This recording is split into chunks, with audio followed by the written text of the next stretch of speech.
कार्यक्रम समय चक्रमा तपाईलाई हार्दिक स्वागत छ। म सुरेश आचार्य। असोज 3 अर्थात् संविधान दिवस 2072 साल असोज 3 गति संविधान सभाले नेपालको संविधान जारी गर्यो। 2065 सालमा संविधान सभाको निर्वाचन भयो। 2 वर्षका लागि भएको निर्वाचनमा 2 पटक समय थप्दा पनि पहिलो संविधान सभाले संविधान दिन सकेन र त्यसपछि भएको निर्वाचनबाट बनेको संविधान सभाले संविधान जारी गरेको हो। संविधानका भएका व्यवस्थाहरू यो 8 वर्षमा क्रमशः लागू हुँदै गएका छन्। मौलिक हकको प्रश्न बाहेक अरू राजनैतिक अधिकारका प्रश्नहरू कार्यान्वयनमा गइसकेका छन् र यसका बारेमा विभिन्न खालका टीका टिप्पणीहरू र प्रतिक्रियाहरू व्यक्त हुन थालेका पनि छन्। ठिक वा बेठिक भन्ने धारणाहरू बन्न थालेका छन्। आज हामी संविधान दिवसको 8 वर्ष पूरा भएको उपलक्ष्यमा यही सेरोफेरोमा कुराकानी गर्छौँ संविधानविद वरिष्ठ अधिवक्ता दिनेश मणि त्रिपाठीसँग। कार्यक्रममा यहाँलाई हार्दिक स्वागत छ। धन्यवाद।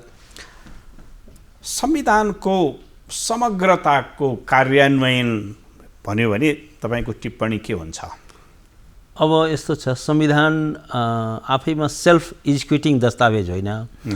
संविधानलाई कार्यान्वयन गर्नलाई 3टा कुराको बेसिकली आवश्यकता हुन्छ। पहिलो कुरा राजनीतिक एक्टर्सहरूको सिरियस कमिटमेन्ट चाहिन्छ, गम्भीर राजनीतिक इच्छाशक्ति चाहिन्छ, एउटा कुरा।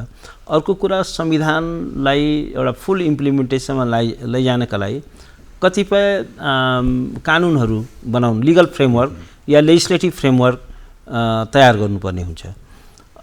तेस्रो पार्ट के हुन्छ भने त्यसको लागि आवश्यक इन्स्टिट्युसनल एरेन्जमेन्ट अर्थात् संरचनागत या संस्थागत बन्दोबस्तहरू सृजना गर्नुपर्ने हुन्छ। अब अहिले 8 वर्ष हाम्रो यो संविधान जारी भएको छ। अब 8 वर्षको समय अब यसो हेर्दाखेरि थोरै समय पनि हो। एउटा नेसनको लाइफमा 8 वर्ष भनेको धेरै लामो समय होइन, तर 8 वर्ष भनेको लामो समय पनि हो। अब यो पुस्ताले धेरै लामो समय पर्खिन पनि सक्दैन। यति गरिबी छ, निर्धनता छ, राष्ट्र चाहिँ के छ भने असफल हुन थाल्यो। त्यसकारण पिपुलले एउटा चाहिँ परिवर्तन चाहेको छ, त्यसको रिजल्ट चाहेको छ, चेन्जको अनुभूति चाहेको छ, सुशासन चाहेको छ र आफ्नो दैनिक जीवनमा एउटा रूपान्तरण चाहेको छ। त्यो परिवर्तनको अनुभूति, इकोनोमिक डेभलपमेन्ट, फुड्स पाउनु पर्यो। संविधान भन्नुहोस् या लोकतन्त्र भन्नुहोस्, त्यसको चाहिँ डिभिडेन्ड, त्यसको लाभांश चाहिँ आम नागरिकले प्राप्त गर्न सक्नु पर्यो। अब त्यो गर्दाखेरि के हो भने अहिले बेसिक कुराहरूमै हाम्रो नेताहरू अड्किएका छन्। जसो भन्नुहोस्, संविधानलाई एउटा फुल इम्प्लिमेन्टेसनमा लैजानका लागि जुन लिगल एरेन्जमेन्ट चाहिन्छ, लेजिस्लेटिभ एरेन्जमेन्ट भनौँ या विधायिकाले जुन कानुनहरू बनाउनु पर्ने हुन्छ, अब त्यो नै केही आधारभूत कानुनै बनेको छैन। भनौँ न, जस्तो हामी नयाँ सङ्घीय संरचनामा गयौँ या नयाँ किसिमको पोलिटिकल एरेन्जमेन्टमा गयौँ, अब त्यसमा जस्तो इभन बेसिक लहरू पनि छैन, शिक्षा नै छैन हामीसँग। अब कर्मचारीहरू, किनभने हामीले हिजो स्टेट रिस्ट्रक्चरिङको कुरा गऱ्यौँ, अब 3 तहको सरकार हो। 3 तहको सरकार भन्दाखेरि अब त्यसमा चाहिँ निजामती सेवा कस्तो हुने, अब त्यो चाहिँ 3 तहको सरकारको बिचमा शक्ति बाँडफाँड गर्नुपर्ने हुन्छ। अब अहिलेसम्म चाहिँ हामीसँग निजामती सेवा ऐन नै बनाएको छैन। यो भनेको एकदमै प्रारम्भिक चरणमै बन्नुपर्ने कुरा हो, एकदमै बेसिक कुराहरू हुन्। अब अरू मौलिक हकका कुराहरू त यो छँदैछन्, त्यस अन्तर्गत बन्नुपर्ने धेरै हामीले एकमुष्ट एकैचोटि हतारमा बनाइहाल्यौँ होइन, बनायौँ। तर कस्तो हुन्छ भने त्यतिले मात्रै, त्यसबाहेक अरू पनि मौलिक हक च्याप्टरलाई इम्प्लिमेन्ट गर्नका लागि अरू पनि त्यहाँ बन्दोबस्त छ होइन, त्यो गर्नुपर्ने छ।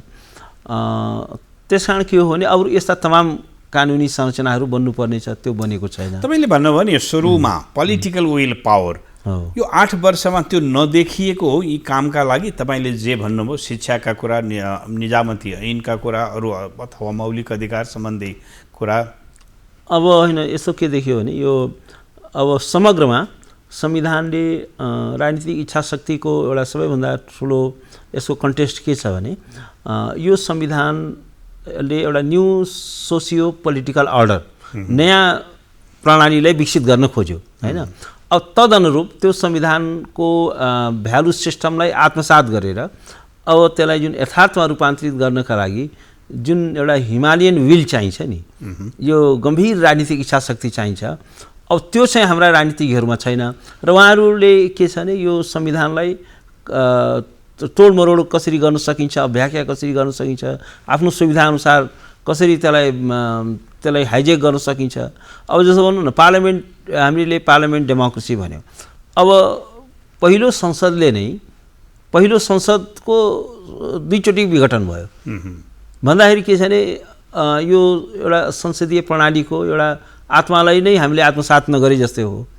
अब जुन संसदले प्रधानमन्त्री बनाएको छ, सरकार बनाएको छ, अब त्यसलाई चाहिँ एकचोटि त भङ्ग भयो, दोहोऱ्याएर फेरि भङ्ग भयो भनेपछि त के हो भने, यदि यो संवैधानिक संरचना पावर ग्राबिङमा, पावर चाहिँ के छ भने अनलिमिटेड पावरका लागि स्वेच्छाचारिताको लागि यो संविधान बाधक हुन्छ भने हाम्रा राजनीतिज्ञहरू यसलाई चाहिँ तोड्नलाई, ब्रेक गर्नलाई, यसलाई भायोलेट गर्नलाई कुनै आइतबार पर्खिनु पर्दैन। अब यो किसिमको प्रवृत्ति देखियो। जस्तो के हुन्छ भने संविधान मात्रै राम्रो भएर हुँदैन। अब्राहम लिङ्कनले के भन्थ्यो भने, अब हामी जहिले पनि संविधानलाई जहिले अलिकति केही भयो, ल you want to change the, you have to overthrow the constitution भन्छौँ, संविधानलाई फ्याँक्ने कुरा गर्छौँ। संशोधन पनि संशोधन भएको त ठिक छ, त्यो पनि एउटा ग्रेजुअल प्रोसेस हो। एउटा संवैधानिक विकासमा चेन्जिङ निड अफ द टाइमलाई, चेन्जिङ एस्पिरेसन अफ द, जनताको परिवर्तित आकाङ्क्षालाई, राष्ट्रको परिवर्तित आकाङ्क्षा र चाहनालाई एउटा सम्बोधन गर्नका लागि एउटा टाइमली एमेन्डमेन्ट पनि चाहिन्छ। तर हामी संविधान ओभरथ्रो गर्ने कुरा गर्छौँ। अब्राहम लिङ्कनले के भने, संविधान ओभरथ्रो गर्ने होइन, त्यो संविधानलाई जसले पर्भर्ट गरेको छ, जसले विकृत बनाएको छ, त्यसको चाहिँ कार्यान्वयनमा समस्या पैदा गरेको छ, या जसले शक्तिको लागि आफ्नो संवैधानिक अधिकारको दुरुपयोग गरेको छ, शक्ति दुरुपयोग गर्नेलाई पो हामीले कारबाही गर्ने हो, त्यसलाई ओभरथ्रो गर्ने हो, संविधानै ओभरथ्रो गर्ने होइन। त हाम्रो राजनीतिकहरूको समस्या के छ भने, अलिकति केही भयो होइन, यो संविधानै प्रब्लमेटिक छ। पहिला त उहाँहरूको संविधान जतिसुकै राम्रो बनाए पनि त्यो चाहिँ जबसम्म यसका एक्टर्सहरू खराब हुन्छन्, बदनियतले काम गर्छन्, जबसम्म उहाँहरूको लागि सत्ता र शक्ति नै एकमात्र अभिष्ट हुन्छ, कुनै पनि संविधानले रिजल्ट दिँदैन। पहिलो कुरा त के छ भने, गुड फेथ हुनु पर्यो, असल नियतले। संविधान भनेको असल र सज्जन मनुष्यका लागि बनाइन्छ। संविधान के परिकल्पना बनाएको हुन्छ भने, यसका जुन एक्टर्स हुनेछन् ती नैतिकवान हुनेछन्, ती जनताप्रति जवाबदेही हुनेछन्, ती चाहिँ एउटा जनताको एउटा चाहिँ ट्रस्टीको रूपमा, गुठियारको रूपमा काम गर्नेछन्। ती भनेको चाहिँ के हो भने, नेसनल इन्ट्रेस्टलाई आफ्नो पर्सनल इन्ट्रेस्टभन्दा माथि राख्नेछन्। त्यो प्रिजम्सनमा संविधान बन्छ। अब तर के छ भने, यसका सबै एक्टर्सहरू खराब भइदिए, सबैले चाहिँ यो संविधानै हाइजेक गर्न खोज्यो, संविधानै मिच्न खोज्यो, खालि उनीहरूको लागि शक्ति नै एकमात्र शक्ति नै ईश्वर भइदियो भने अनि अरू सबै कुरा गौण भएर जान्छ। त्यस कारण समस्या के छ भने, अब यो बिहेभियरमा संविधानले के गर्छ भने, सरकारका विभिन्न निकायहरूको अङ्गहरूको पावर एन्ड फङ्सन डिफाइन गर्छ। तर पावर एन्ड फङ्सन डिसाइड गर्छ, तर बुद्धि र विवेकको बटवारा गर्दैन। प्रधानमन्त्रीको के पावर हुने, संसदको के हुने, प्रधान न्यायाधीशको के हुने, यो कुरा चाहिँ बटवारा गर्छ, शक्तिको बटवारा गर्छ, तर विवेक र बुद्धिको बटवारा चाहिँ गर्दैन। समस्या के भइदियो भने, अब यदि नैतिकवान र विवेकवान मान्छेहरू त्यसका एक्टर भयो, सञ्चालक भयो भने त्यसले फङ्सन गर्छ, त्यसले रिजल्ट दिन्छ, त्यसले नेसनको प्रोग्रेसलाई फेसिलिटेट गर्छ। अदरवाइज के हुन्छ भने त्यो नेसनको प्रोग्रेसलाई नै ब्लक गरिदिन्छ। अब तपाईँले यो भनिरहँदाखेरि एउटा प्रश्न कहाँ उठ्यो भने, यो शक्ति पृथकीकरणको सिद्धान्त भनिन्छ नि डेमोक्रेसीमा, त्यो हुनुपर्छ भन्यो। तर अब पोलिटिकल इन्स्टिट्युसनले अथवा लिडरसिपले सके पार्लियामेन्टलाई कमजोर बनाउने अथवा यो जुडिसियरलाई कमजोर बनाउने, र कहिलेकाहीँ सके जुडिसियरले सके पोलिटिसियनहरूलाई कन्ट्रोल गर्ने, यो अलिकति कन्फ्लिक्ट चलिराख्यो भन्ने छ नि। अब यसमा के छ भने, हामीले दुईवटा चिज छ। एउटा त शक्ति पृथकीकरण पनि चाहियो, अर्को के हुन्छ भने चेक एन्ड ब्यालेन्स पनि चाहिन्छ। चेक एन्ड ब्यालेन्स त्यो पनि संवैधानिक बन्दोबस्त त्यसको गरिएको हुन्छ, किनभने एब्सोल्युट एउटा सेपरेसन अफ पावर भयो भने त्यो फेरि वर्केबल हुँदैन। जस्तो भन्नुहोस् न, एक्जिक्युटिभले शासन गर्ने हो, कानुन कार्यान्वयन गर्ने हो, पार्लियामेन्टले कानुन बनाउने हो, र न्यायपालिकाले यो सबैलाई कन्ट्रोल गर्ने हो। सबैको कानुनको उचित प्रयोग भएको छ कि छैन, पार्लियामेन्टले संविधान सम्मत कानुन बनाएको छ कि छैन, त्यसको एउटा निगरानी गर्ने त्यसको चाहिँ न्यायिक चाहिँ परीक्षण गर्ने चाहिँ फेरि न्यायपालिका छ। अब के भइदिन्छ भने जस्तो यदि कार्यपालिकाले अब यो त कार्यपालिकाले कानुन लागू गर्ने हो, तर कहिलेकाहीँ कार्यपालिकाले के गर्न थाल्छ भने संसदले बनाएको कानुनलाई को विपरीतमा गएर काम गर्छ या संसदको विश्वास नै गुमाउन थाल्छ। त्यस्तो स्थितिमा जब कार्यपालिका स्वेच्छाचारी हुन थाल्दा संसदको विश्वास गुमाउँछ अनि त्यो सरकारलाई चाहिँ उसले अविश्वासद्वारा फाल्न सक्छ। नियन्त्रण त्यहाँनिर भयो, संवैधानिक एउटा डिभाइस नै छ कि ल त्यो भयो। त्यसै गरी अब संसदले कानुन बनाउँदाखेरि संविधान विपरीत कानुन बनायो भने के छ भने न्यायपालिकाले के भन्न सक्छ भने तपाईँले आफ्नो संवैधानिक सीमालाई नाघेर कन्स्टिट्युसनले तोकेको 4 किल्लाभित्र तपाईँ बस्नुपर्छ, त्यो नाघेर कानुन बनाउनु हो, त्यस कारण यो तपाईँले बनाएको कानुन चाहिँ हामी अल्ट्रा भाइरस अर्थात् गैर अनकन्स्टिट्युसनल घोषित गर्छौँ, त्यो गरिदिन्छ। अब त्यसै गरी न्यायपालिकाले पनि धेरै स्वेच्छाचारिता देखाउन थाल्यो भने अब इम्पिचमेन्टको द्वारा महाभियोगद्वारा कुनै एकदमै खराब आचरण भयो, संविधान विपरीत काम गर्ने न्यायाधीश छ भने त्यसलाई चाहिँ महाभियोगद्वारा रिमुभ गर्न सकिन्छ। प्रसङ्ग तपाईँले ल्याइहाल्नु हो। हजुर, प्रधान न्यायाधीश विरुद्ध पार्लियामेन्टले पटक पटक महाभियोग ल्याउने अथवा बेन्चले चाहिँ राजनीतिक विषयमा सौदाबाजी गरेर फैसला गर्ने सम्मका घटनाक्रमहरू आए यो क्रममा। अब यो हैन, यो कुरा यस किसिमको एउटा पब्लिक डिस्कोर्समा यो कुराहरू आएको छ। अब यसको दुईटा कुरा छ। पहिलो कुरा त यदि जस्तो अहिले एउटा के आएको छ भने जस्तो कार्यपालिकाले गरेको काममा विधायिकाले गरेको काममा पनि न्यायिक हस्तक्षेप हुन थाल्यो भन्ने छ। अब त्यो चाहिँ के हो भने यदि राज्यका निकायहरूले या कार्यपालिकाले या व्यवस्थापिकाले संविधान सम्मत ढङ्गले काम गर्यो भने न्यायपालिकाको त्यहाँ रोल हुँदैन।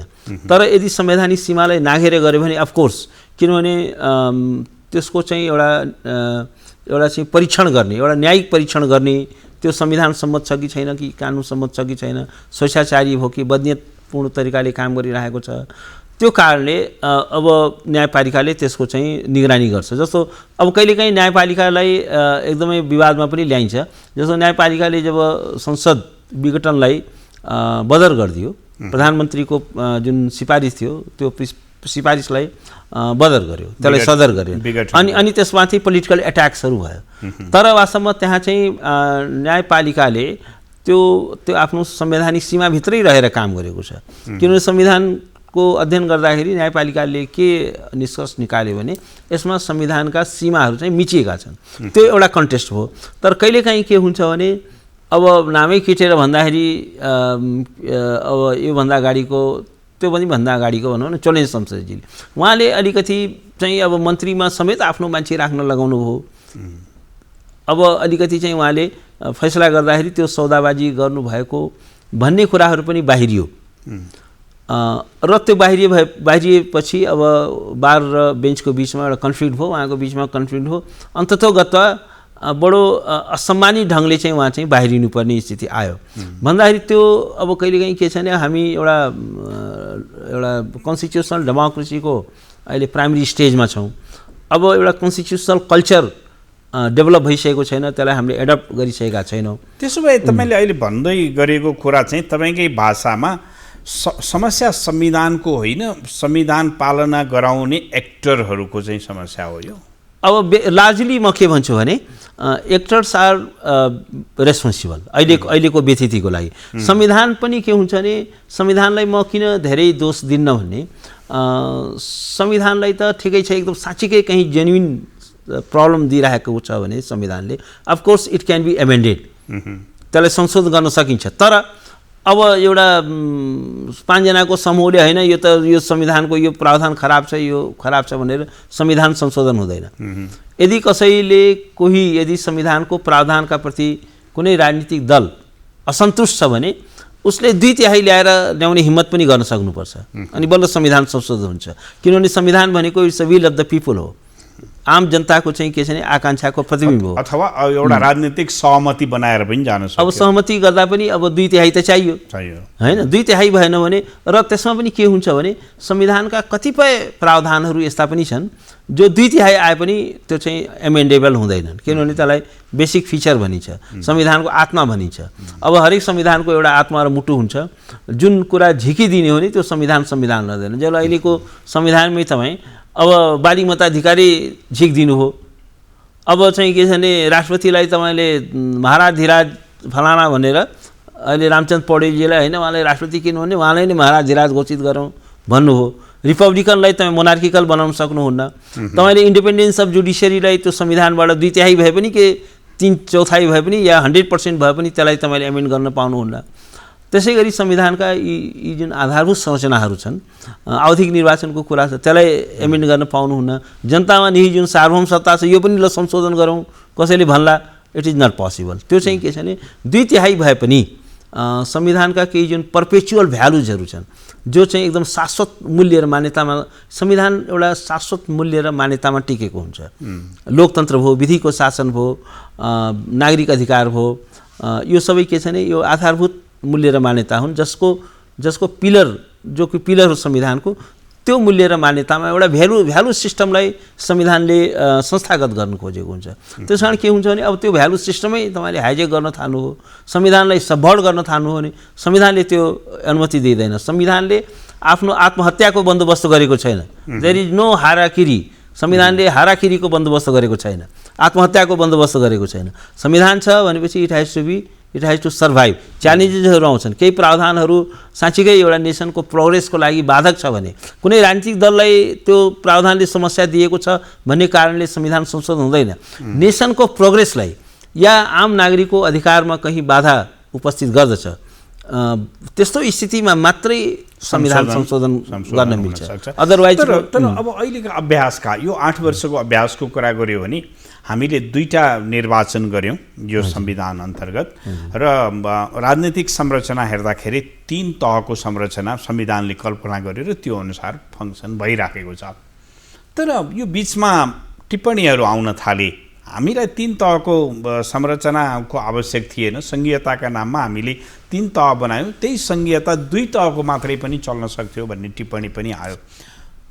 तपाईँलाई के लाग्छ? अब यसमा एउटा यस्तो छ, अब संघीयता भइसकेपछि अब कि त हामीले अफकोर्स अब यो डिबेट पनि किनभने अब मलाई पनि कता कता के लाग्न थालेको छ भने अब यो संविधानको हुन त अहिले 10 वर्ष त पुगेको छैन, तर एटलिस्ट 10 इयर्स हरेक 10 इयर्समा चाहिँ कन्स्टिट्युसनको बारेमा केही एउटा रिभ्यू गर्न सकिन्छ हरेक 10 इयर्स। अब त्यसो अमेरिकाको निर्वाचनमा जाँदै गर्दा त पुग्छ नि त तपाईले भने पुग्छ। त्यसकारण एउटा यो कहाँनिर मलाई लाग्छ अब कहाँनिर प्रब्लम दिइरहेको छ केही कुराहरूमा चाहिँ एउटा एक्सपर्टहरूको, तर त्यो पनि एउटा राजनीतिक नाराबाजी र सौदाबाजीको विषय बनाउनु हुँदैन। एउटा चाहिँ एक्सपर्टहरू राखेर ठन्डा दिमागले नेसन वाइड चाहिँ के छ भने एउटा राम्रोसँग डिस्कोर्स छलफल चलाएर एउटा रेकमेन्डेसन आउन सक्छ र त्यसमा एउटा राजनीतिक सहमति भयो भने मुलुकले अर्को कोर्स लिन सक्छ। त्यसकारण अब संविधान भनेको के हो भने यो स्ट्याटिक स्थिर दस्तावेज होइन, यो डाइनामिक दस्तावेज हो, यो गतिशील दस्तावेज छ। किनभने हाम्रो समाज गतिशील छ, राष्ट्र गतिशील छ, जनताका चाहनाहरू परिवर्तित छन्। त्यसकारण संविधान चाहिँ एकदमै स्थिर हुनुपर्छ भन्ने छैन। चेन्जिङ निड्स अफ टाइम र एस्पिरेसनलाई त्यसले चाहिँ आत्मसात गर्दै अगाडि बढ्नुपर्ने हुन्छ। त्यो नै एउटा चाहिँ असल संविधानको सर्भाइभलको लागि त्यो अति आवश्यक छ। जस्तो यो संघीयता भन्यो भने बिचको त्यो स्टेट मेकानिजम, प्रोभिन्सियल मेकानिजम चाहिन्छ नै होइन यस्तो छ होइन। त्यो त फेरि संघीयता भनिसकेपछि स्थानीय सरकार र केन्द्रीय सरकार त युनिटरी गभर्मेन्टमा पनि हुन्छ होइन, त्यो चाहिँ युनिटरी एकात्मक सरकारमा पनि त्यो हुन्छ। खाली अधिकार प्रत्यायोजन गरेर संघीयता ल्याउन सकिँदैन त्यो 2टा तहबाट? अब होइन, एउटा यो विवाद चाहिँ उठेको छ होइन। अब यसो छ, यदि 2 तह स्थानीय तह र केन्द्रीय तह मात्रै हुने हो भने त्यो चाहिँ फेरि सङ्घीय भएर फेरि त्यसका लागि प्रदेश चाहिन्छ। प्रदेश बिनाको चाहिँ संघीयता हुँदैन। ओके, त्यो चाहिँ एउटा त्यो बेसिक फिचर हो। अब चाहिँ कस्तो छ भने अहिले चाहिँ हामीले हाललाई सङ्घीय प्रणाली नै एडप्ट गऱ्यौँ। अब एडप्ट गरिसकेपछि अब यसलाई अचानक फेरि के छैन, अब हुन त यसको बारेमा धेरै ठुलो एगेन्स्टमा जनमत पनि तयार हुँदैछ, धेरै मान्छेहरू यो खर्चिलो हो भन्ने किसिमको कुराहरू पनि आइरहेको छ, गम्भीरतापूर्वक ती प्रश्नहरू पनि उठिरहेका छन्। तर मलाई के लाग्छ भने अब अहिले it is too early to अब यो संविधानको होल स्ट्रक्चरलाई गर्नलाई इट्स टु अर्ली। ठिक छ, हामीले एउटा रिभ्यू त गर्दै जान्छ, किनभने कस्तो हुन्छ भने यो कहिलेकाहीँ remedy should not be worse than disease. कुनै पनि समस्याको समाधान त्यो रोगभन्दा पनि खतरनाक हुनु हुँदैन। अब अहिले बल्ल बल्ल एउटा लामो सकसपछि यो संविधान जारी गर्न हामी सफल भयौँ। एउटा धेरै ठुलो पोलिटिकल नेगोसिएसन कम्प्रोमाइज पछि बल्ल बल्ल यतिको भए पनि एउटा दस्तावेज जारी भयो। कहिलेकाहीँ मलाई त के लाग्न थालेको थियो भने त्यो बेला बरु खराबै संविधान भए पनि जारी गर्नुहोस्, the bad constitution is better than no constitution, त्यस्तो स्थिति हामी पुगिसकेका थियौँ। किनभने अब दुईचोटि संविधान सभाको इलेक्सन हुँदा पनि हाम्रा पोलिटिसियन्सहरूमा त्यो बेसिक एग्रिमेन्ट भइरहेको थिएन। अब अहिले समस्या के छ भने अब यो संहिता पनि यो चाहिँ एउटा संविधान सभाले बनाएको एउटा चाहिँ दस्तावेज हो। अब यदि यसको बेसिक अवधारणा, यसको बेसिक स्ट्रक्चरमा यदि परिवर्तन ल्याउने हो भने अब फेरि प्रश्न के उठ्न सक्छ भने त्यसो भए अब अर्को we have to rewrite the constitution. अब कन्स्टिट्युसन रिराइट गर्नका लागि अब फेरि के छ भने अब अर्को कन्स्टिट्युन्ट एसेम्ब्ली कल गर्नुपर्छ भन्ने कुरा पनि आउन थाल्छ। त्यस कारण के हुन्छ भने फेरि हामी एउटा पोलिटिकल ब्ल्याक होलमा प्रवेश गरे जस्तो पनि हुन्छ। तपाईँले अघि भन्नुभयो नि बेसिक फिचर छ यो संविधानको भन्नुभयो, सङ्घीयता बेसिक फिचर हो कि होइन? अब यस्तो छ, त्यो अब यो it up to the court. भोलि जस्तो संहितालाई अन्डु गर्न थाल्यौँ हामीले, परिवर्तन गर्न थाल्यो भने भोलि यो कोर्टमा च्यालेन्ज हुन सक्छ कि हाम्रो जस्तो भारतमा के भएको थियो भने यो इन्दिरा गान्धीको टाइममा she got 2/3 majority in parliament. त्यो हुँदाखेरि संविधानका धेरै कुराहरू एमेन्ड गर्न खोज्दाखेरि त्यो केशवानन्द भारतीको केसमा 1400 पेजको जजमेन्ट छ, त्यसमा इन्डियन सुप्रिम कोर्टले डिटेलमा व्याख्या गर्यो र के भन्यो भने यो संविधानको केही बेसिक स्ट्रक्चर छ जुन कुरा अनएमेन्डेबल छ र त्यसमा उसले मौलिक हकलाई भन्यो, इन्डिपेन्डेन्स अफ जुडिसियरी भन्यो, एडल्ट फ्रेन्चाइजलाई मान्यो, फेडरलिजमलाई मान्यो।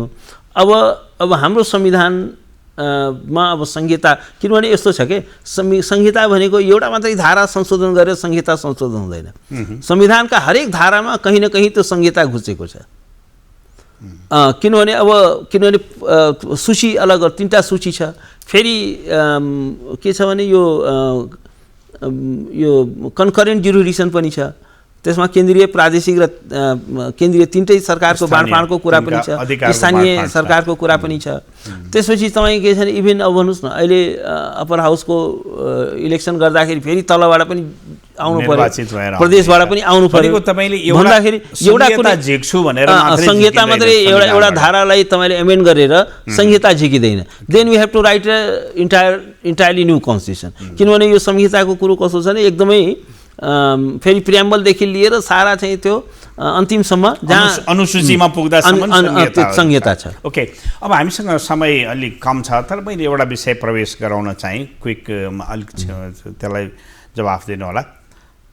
हाम्रो जुन संरचना भयो निर्वाचनको, संविधानले जे परिकल्पना गर्यो त्यसले बहुमतको सरकार दिएन र राजनैतिक अस्थिरता निम्त्यायो भन्ने खालको टिप्पणी छ र त्यसलाई रिभ्यू गर्नुपर्छ भन्ने पनि टिप्पणी छन्।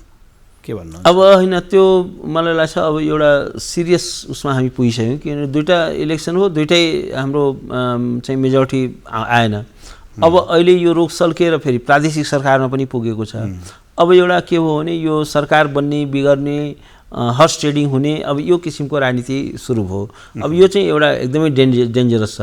अब यो समानुपातिकलाई हामीले एउटा इन्क्लुसिभ हुन्छ भन्ने हिसाबमा ल्यायौँ, तर त्यसको चाहिँ पर्पज नै डिफिट भयो।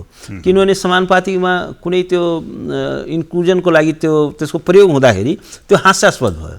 पिछडिएको क्षेत्र भनेको छ एउटा मान्छे जो अलरेडी भेरी मच प्रिभिलेज छ उसलाई हामीले बनाइरहेको छ। एउटै व्यक्तिलाई पटक पटक नेताको आशीर्वाद पाएर पटक पटक समानुपातिकमा भइरहेको छ।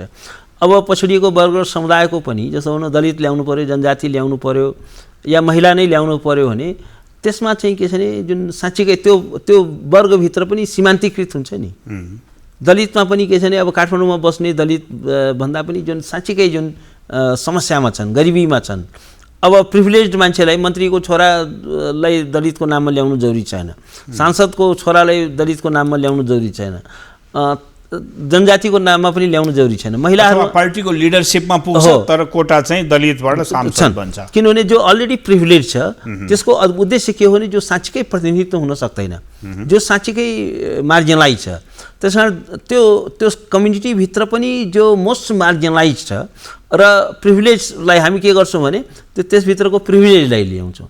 त्यसले गर्दाखेरि के भइदियो भने यो इन्क्लुजनको यो जुन पर्पजका लागि यो समानुपातिक भन्ने भयो त्यो नै डिफिट भयो र एउटै व्यक्ति पटक पटक फेरि यो उसमा आयो समानुपातिकमा। संहिता यो दुई पटक भन्दा नपाउने अब गर्यो तै पनि त्यसको पनि दुरुपयोग भइरहेको छ, त्यसमा पनि पैसाको चलखेल भइरहेको छ, त्यसमा चाहिँ त्यसको कुनै अब एकाउन्टेबिलिटी पनि भएन। तपाईलाई पनि लाग्यो यो रिभ्यू गर्ने यो चाहिँ के छ भने अब या त यो यही रूपमा यो समानुपातिक राख्ने हो भने त्यसले एक त जुन उद्देश्यका लागि त्यसले मार्जिनलाइज कम्युनिटीलाई एउटा भोइस पनि दिँदैन, उनीहरूको प्रतिनिधित्व पनि सुनिश्चित गर्दैन।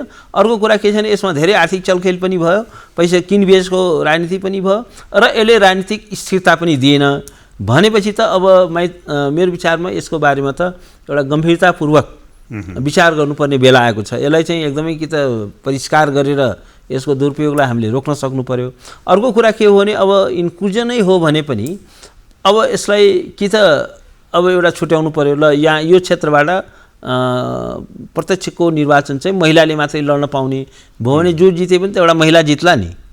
यो क्षेत्र चाहिँ जनजातिको लागि सेक्योर गर्ने, यस क्षेत्रबाट जो लडे पनि जनजाति मात्रै उम्मेदवार हुन पाउने, यस्तो खालको पनि एउटा एरेन्जमेन्ट गर्न सकिन्छ। विकल्पका बारेमा जरुरी छ, किनभने यो जुन रूपमा अहिले यो एक्सपेरिमेन्ट गरिएको छ यो साह्रै भल्गराइज हो, हास्यास्पद भयो, त्यसको होल पर्पज नै डिफिट भयो। त्यसले गर्दाखेरि के छ भने एउटा नेपालको अहिलेको पार्लियामेन्टप्रति मान्छेको चाहिँ त्यो आस्था त्यसले जेनेरेट गर्न सकिरहेको छैन, फेथ नै लुज गर्यो, जनताको मोहभङ्ग नै बदलियो, मोहभङ्ग भयो। अब यस्तो स्थितिमा मेरो विचारमा चाहिँ एउटा गम्भीरतापूर्वक यो विचार गर्ने बेला आएको छ र यही रूपमा त अब आई थिङ्क यो चाहिँ वर्केबल मोडालिटी होइन जस्तो मलाई लाग्छ। खास कार्यक्रममा सहभागी भइदिनु हो, यहाँलाई धेरै धेरै धन्यवाद छ। Thank you so much. आज हामीले संविधान दिवसको सन्दर्भमा वरिष्ठ अधिवक्ता दिनेश मणि त्रिपाठीसँग कुराकानी गऱ्यौँ। कार्यक्रमको निर्धारित समय सकिएको छ, हामी सबैलाई बिदा दिनुहोस्, नमस्कार।